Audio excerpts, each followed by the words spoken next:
All right, old school NBA fans, self-research, NBA facts. Got another video for you. As always, thanks to anybody who watches my videos, subscribes to my channel. I really appreciate it. Want to give a special thanks to Isle Sabag. Thanks once again, my man, for all your support, everything you've done for this channel. I truly appreciate it. And this video here is simply an updated top 25 rankings. A couple people have been asking about it. Now that the season is pretty much done, I know there's still the finals to go, but there's nobody on Indiana or Oklahoma City who's in my top 25 all time. I went back and I redid it, and now I have an updated rankings. And there was some movement. Obviously, retired players aren't going anywhere, but the modern players, the current ones, they can move up and down, and a player might go ahead of them because they fell off somehow. They did something. Before I get into the actual ranking, I just want to explain how I do a ranking. I don't just go with who I feel and who I think. What I did was I took my opinion out of it. I could live with it. Some of the guys are much higher than I would have put them, and some guys are lower than I would have put them. But this is just, it landed where it landed. People come back at me with, oh man, I wouldn't have did that, or I can't believe you put that guy there. It's like, I only did that because that's what the point system that I'm using told me to put them. And I'll get right into the criterias. The 21 criterias that I use, and this is in weighted order, how I weight them. Number one is championships, but not just counting rings. Not that simple. It's when having a legitimate opportunity to do so.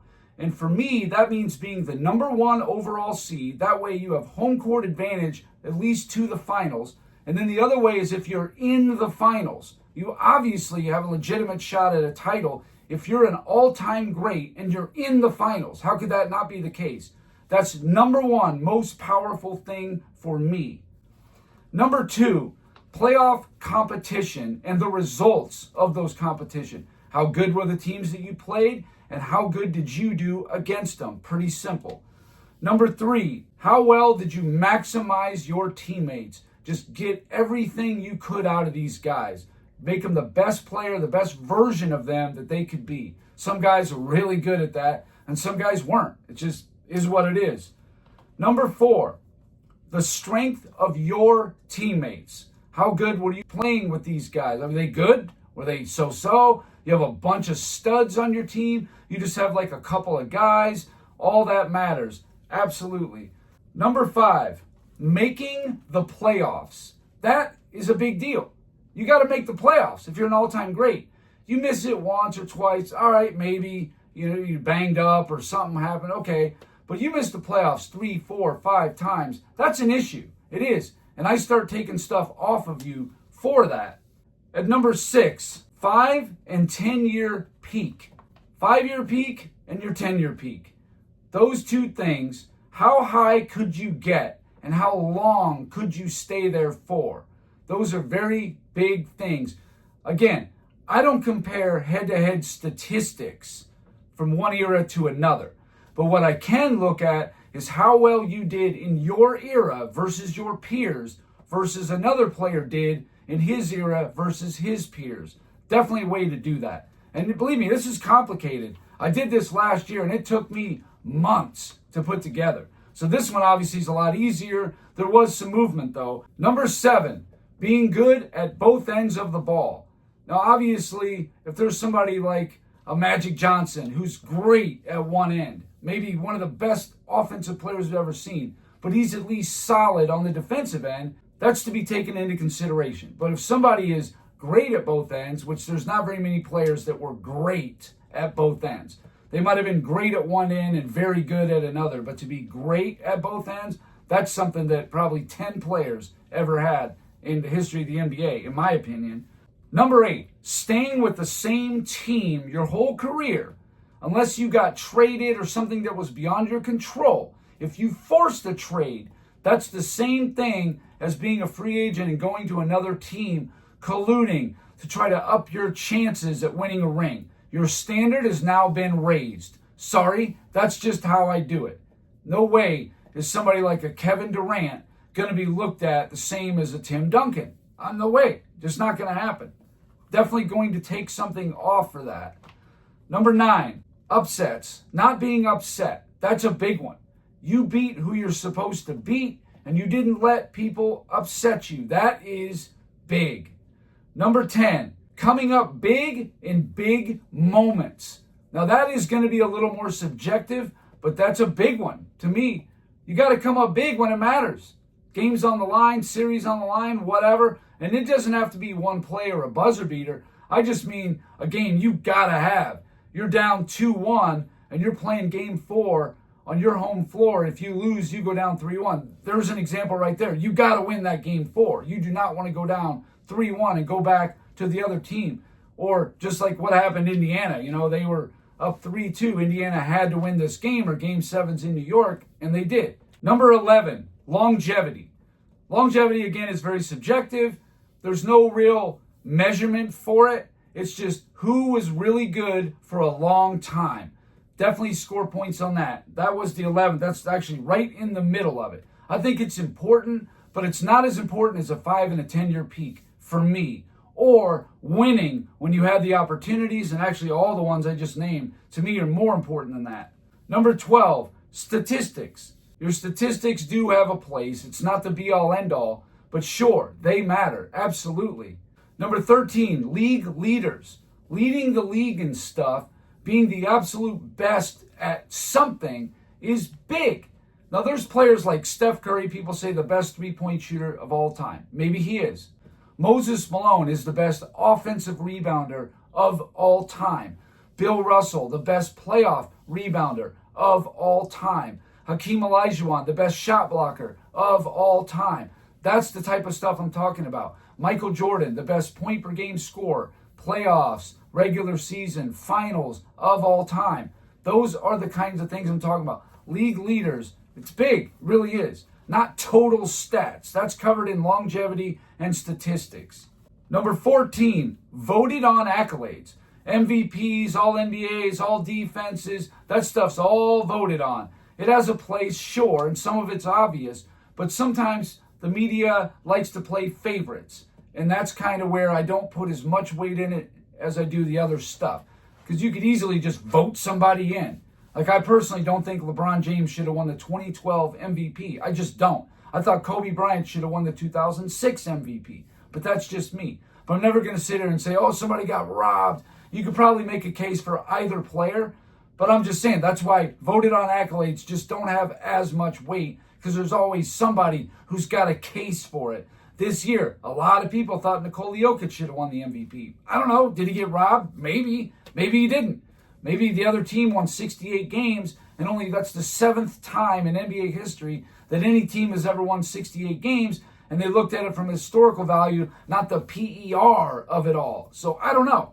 Number 15, mental fortitude. Having the refuse to lose attitude and galvanizing your team. Having to be where it's contagious, where you say, hey, we are not losing this game. And they get inspired by that. Like a Willis Reed in 1970. There's a lot of examples. That's obviously the biggest one that sticks out.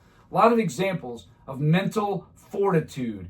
Number 16, durability. If you're not on the court, you're not of much use to your team, you get hurt, break your leg or something, okay, that's understandable. But you're constantly missing 15 games, 25 games. Yeah, then you're just not that durable. No matter how many seasons you play, you weren't there for your team day in, day out, that kind of thing. Number 17, your conference competition. How tough was it to get a high seed in your conference? That matters, believe me. Number 18, your division competition. This mattered more in the older NBA than it does now, although you do slightly still play your division more than you play the other conference and the other division within your conference. How strong were those teams in your division? Because if you can't even finish top 3 or 4 in your division, you're probably not even going to make the playoffs in most cases. Number 19, leadership. They just follow your lead. They turn into little mini versions of you, your toughness. As you go, the team goes. That's a big one right there. Number 20, not blowing leads. And again, that could be in a game or in a series. If you're up 2-0, you shouldn't lose. If you're up 3-1, you shouldn't lose. If you're up 20 points with 5 minutes to go, you shouldn't lose. That kind of stuff. To me, it wasn't the main thing because that's 20 out of 21 criterias, but still. And number 21, the last one, is regular season success. That was also one a lot of people don't care about. They just go right to the playoffs. But I do think it matters. How many times did you win your division or have the number one seed? I think it mattered. I think it means something. And again, it all goes into the strength of your teammates. Did you collude with other players and make a super team? All that stuff comes into play, and that's how I came up with my ultimate formula to rank these players. My honorable mention players, I had 10 that didn't make the top 25. So essentially, you could call them 35 through 26. Elvin Hayes at 35, I guess you could just say. Dolph Schayes at 34. Dirk Nowitzki at 33. Rick Barry, 32. Isaiah Thomas, 31. John Stockton, 30. John Havlicek, 29. Bob Cousy, 28. Dwayne Wade, 27. Charles Barkley, 26. That's where they stood. Barkley was really close. He just did not outdo the number 25 guy.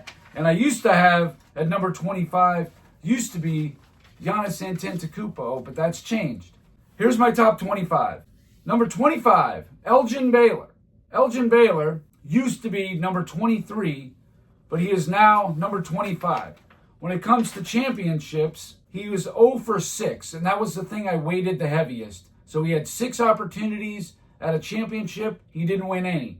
If he would have won 1 or 2, he would definitely have been higher on the list. One of 4 players to average 25 points, 10 rebounds for their career. Very powerful stuff. He's the best player in NBA history to never lead the league in anything, to never win an MVP or a championship. He's the best player, bar none, to do that. Number 24, Giannis Antetokounmpo. He was number 25. He moved up 1 spot. Because of his season this year, he had another really good year. When I weighted his criterias again, he's now past Elgin Baylor. He's had 3 legitimate shots at a championship. I think he was number 1 seed twice. Didn't get to the finals even, let alone win a championship. And then the one time he reached the finals, he won it. So 1 for 3 for Giannis in that criteria. Number 23, Nikola Jokic, who used to be number 24. He has now jumped down a spot. He has only had 1 shot at a championship, and he won it. It was one of the weakest paths ever to win a championship, and I do consider that. A lot of people have Nikola Jokic just already in like the top 15. Top 10, I've even heard. Slow down. He's not there yet. You look at the whole ball of wax. Nikola Jokic missed the playoffs his first 3 seasons. He's also never beaten a team over 50 wins in the playoffs. These things matter. Now, Jokic has a lot of good things going for him with the 3 MVPs, but for me, that's a voted-on accolade, does not carry the same weight as like a league leader. But again, yeah, his stats are really nice. I don't have analytics on there because I don't fully understand them yet, but I am learning a lot about him now. Still not all the way there yet. Number 22, Kevin Durant. Kevin Durant dropped 2 spots. He was number 20. He's now number 22. He had 4 legitimate shots at a championship. He won 2 of them. Durability was something he just does not score well on at all. And of course, the colluding thing knocks him down. But he had a season where he missed the playoffs. He definitely got hit for that. His stats were pretty good, but his durability, missing the playoffs, not good. Knocked him 2 whole spots down. He's now out of the top 20. Number 21, moving down a spot, thanks to Kevin Durant, is David Robinson. David Robinson's the new number 21. He was number 22. He had 4 legit shots at a championship. He won 2 of them. Number 20, Bob Pettit, who was number 21, but again, he has moved ahead of Kevin Durant. He had 5 legit shots at a championship and only won 1, but it's the rest of it why Bob Pettit scored so high. He's got the 2 MVPs, did that while playing Bill Russell in the league, 2 scoring titles, 10 of his 11 seasons, first team All-NBA. I mean, that's remarkable. That's like, 92% getting first team All-NBA out of his 11 seasons? Remarkable. Number 19, Kevin Garnett. This stayed the same. 3 legit shots at a championship. He won 1. Number 18, Karl Malone. 3 shots at a championship. He didn't win any. Number 17, George Mikan. He had 6 shots at a championship. He won 5. Number 16, Oscar Robertson. He had 3 legitimate shots at a championship. He got 1. Number 15, this is a change. Moses Malone. Moses Malone used to be number 14, is now at number 15 because of the person who jumped ahead of him, believe it or not. Moses had 2 legitimate shots at the championship. That's it. And he won one of them, 50%. Now, some people are going to look at, well, he only won 1 championship. But he really only had 2 legit shots at it. The way that you could hide somebody not getting to the finals to get beat, but if they're a number 1 seed a lot, but just keep getting upset and beat and that kind of thing, I hold that against you. Or if you keep getting to the finals just to get beat in the finals, I definitely hold that against you too. But in the case of Moses Malone, it is what it is. He's got a 50% championship rate in my criteria. Number 14, just moved down 1, Steph Curry. Curry did enough this season. He won a round in the playoffs, and then he immediately got hurt. In fact, they beat the number 2 seed, even though the seeding now is whacked. But I have to follow the same uniform structured criteria. He upset a number 2 seed. He did. And then in game 1 of the next round, they won that game. And then as soon as he stopped playing, the team got beat every game. So that meant something for Curry. Did. And he had a pretty good statistical season. He did nothing to hurt himself, only improved himself. He was already very close to Moses. He just barely overtook him. Now, the thing is, next year, Curry could have an awful season, miss the playoffs. He could go right back behind Moses again. This is all very fluid. Curry has won 4 out of 6 legitimate shots in the championship now. Number 13, Jerry West. Jerry West had 9 shots at a championship. He only won the 1. That's always going to hurt him. Everything else, he did great. 2-way player, his stats, all of it. He was terrific, except for the championships, which is weighted the most. If West would have won even 3 championships, he'd probably be closer to the top 10. His stats and everything else were that good. I have no number 12 because I now have a tie at number 11. The only tie I had, whether this ranking or the one before. Tied at number 11. Dr. J, who won 3 out of 7 legitimate championships between the ABA and the NBA, and LeBron James. LeBron James didn't move down, but he did move down in some points to Dr. J is tied with him now. He had 4 out of 12 legitimate shots for a championship that he won. So that's only 33%. Not great. And anybody who questions Dr. J being tied with LeBron, that's fine. You can't, oh, you're crazy. Depending on how much weight you put into the ABA, that really, it comes down to that. If you treat the ABA like it was the NBA, oh yeah, Dr. J might even be ahead of LeBron. But I tried to look at it like ABA was one conference and the NBA was another conference. So almost just like making the finals, I guess you could say. I don't know.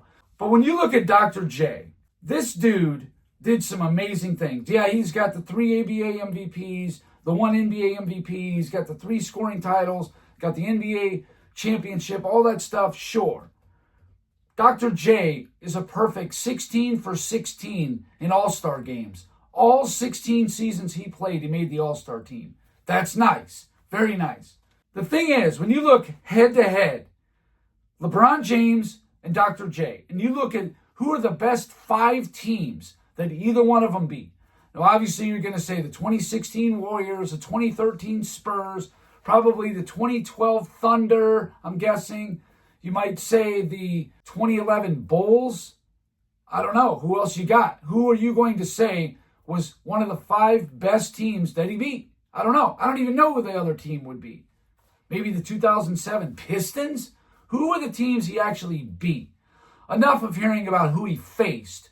Who are the best 5 teams that LeBron James beat? Sit with that question while I give you Dr. J.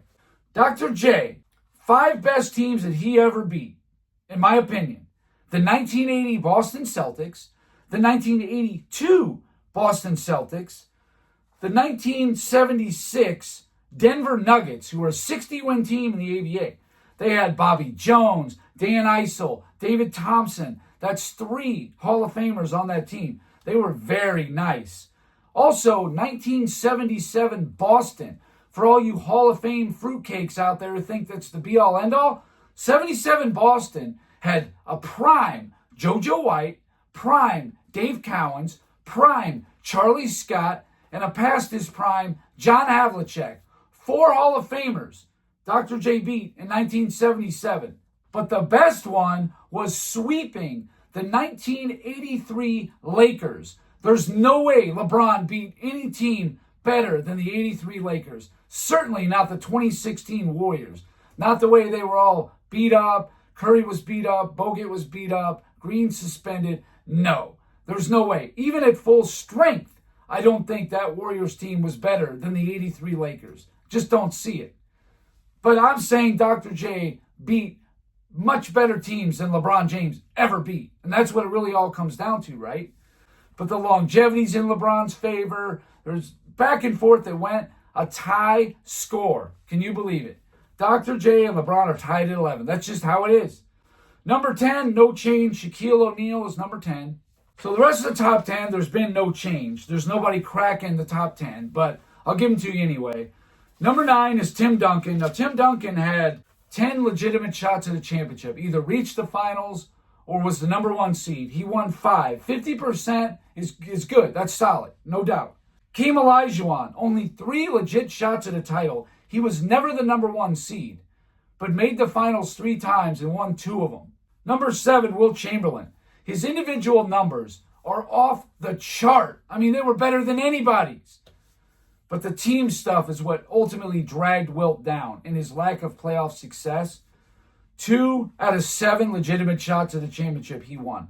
And I know he had legitimate competition, but he also had legitimate teammates on his team his whole career. Number 6, Larry Bird. He won 3 out of 7 legitimate shots at a title, or else he would have been higher. If he would have got a 4th one, oh yeah, Bird would probably be in the top 4 for me. Number 5, Kareem Abdul-Jabbar. 6 out of 13, which is actually kind of weak when you consider there was an ABA going on at the early 70s when he was reaching the finals in 71, 74. And then in the 80s, the early 80s, yeah, Kareem was a vital part, absolutely. But he gravy trained, for sure, the 87 and 88 championships, no doubt about it. But even with that, he won 6 out of 13, which is less than half. That was one thing that kept him out of it. This is the most controversial one on the list, probably. Number 4, Kobe Bryant. I always had Kobe around number 8 or 9. I did not have him in number 4. No way. But when I did the criterias, that's where he landed.